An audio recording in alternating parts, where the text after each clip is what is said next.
remettre de l'ordre dans ta vie. Et tout commence par une décision. Peut-être qu'aujourd'hui les choses te semblent désorganisées. Tu as l'impression d'avoir perdu le contrôle, de simplement réagir à ce qui se passe, comme si tes journées étaient dirigées par les circonstances, et non par toi. Mais la vérité, c'est que personne ne fera cela à ta place. Il arrive un moment où il faut se lever, prendre sa place et reprendre les rênes de sa propre vie. Quelle est ta place au sein de ta famille?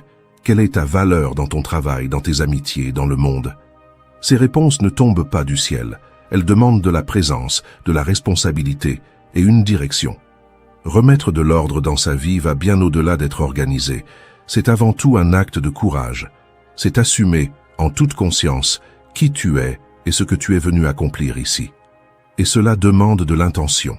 Cela demande de la concentration, de la discipline et l'utilisation des bons moyens pour construire peu à peu une vie pleine de sens.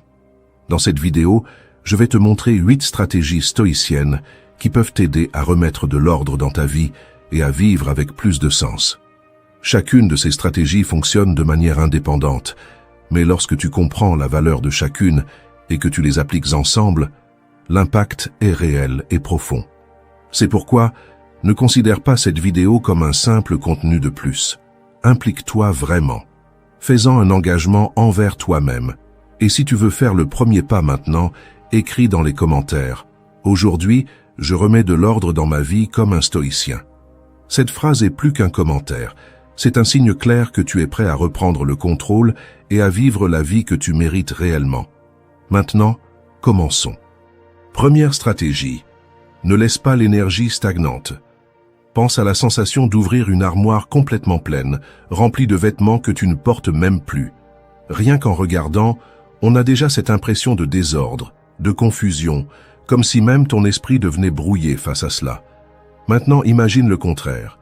Ouvrir cette même armoire et y trouver tout bien rangé, uniquement des pièces que tu utilises vraiment, qui te vont, qui ont du sens. La différence est presque physique. Tu ressens le soulagement, la légèreté, la clarté. Le problème d'accumuler trop de choses, ce n'est pas seulement le manque de place, c'est le poids mental que cette accumulation provoque.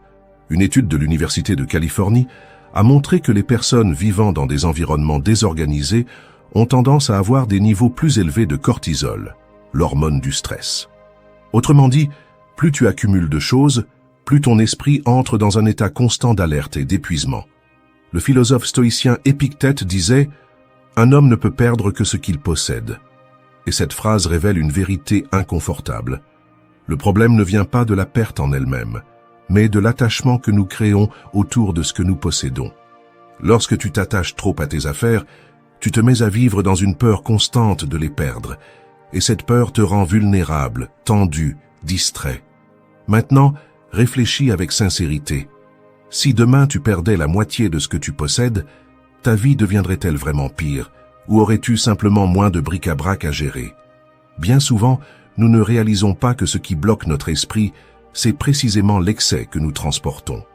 Le minimalisme, dans ce sens, ne consiste pas à vivre avec le moins possible, mais à éliminer ce qui ne sert plus, pour faire de la place à ce qui compte vraiment. C'est comme essayer de marcher avec un sac à dos rempli de pierres. Tu peux avancer de quelques pas, mais le poids draine ton énergie et rend tout plus difficile. Quand tu commences à retirer ce qui est superflu, le chemin devient plus léger. Ton esprit s'éclaircit, ton énergie revient, ton attention se tourne vers l'essentiel. Alors n'attends pas le moment idéal, commence maintenant. Prends un sac, ouvre un tiroir, une armoire, et demande-toi « Est-ce que j'ai vraiment besoin de ça ?» Si la réponse est non, ne le garde pas un jour de plus. Donne, vends ou jette. Mais ne retarde pas le soulagement de te libérer de ce qui n'a plus de sens. Chaque fois que tu élimines un excès, tu récupères un morceau de ta paix. Et souviens-toi, tu n'es pas défini par ce que tu possèdes.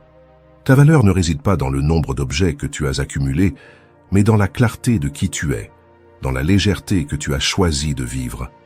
Libère-toi de ce qui pèse et observe comme tout autour de toi commence aussi à mieux respirer. Deuxième stratégie, garantis ta liberté. À un moment donné, tu devras affronter le fait que certaines choses ont plus de contrôle sur toi qu'elles ne le devraient. Et ce n'est pas la peine de faire semblant que ce n'est qu'une distraction inoffensive ou une habitude sans importance. Aussi discipliné que tu sois, il y a toujours quelque chose qui agit comme si c'était aux commandes. Et toi, sans t'en rendre compte, tu finis par obéir.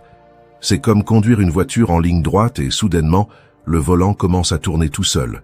Tu essaies de corriger, mais il insiste pour sortir de la trajectoire. C'est ainsi que fonctionnent les dépendances. Elles prennent subtilement le contrôle de tes mains, jusqu'au moment où tu te rends compte que tu ne choisis plus vraiment librement. Et le plus dangereux, c'est que cela ne vient pas toujours de quelque chose de grand ou de scandaleux. Parfois, cela se cache dans le geste automatique de prendre son téléphone sans raison, dans cette envie presque compulsive de manger un dessert après le déjeuner, même sans avoir faim, ou dans l'habitude silencieuse de boire un verre de vin ou une bière chaque soir pour se détendre.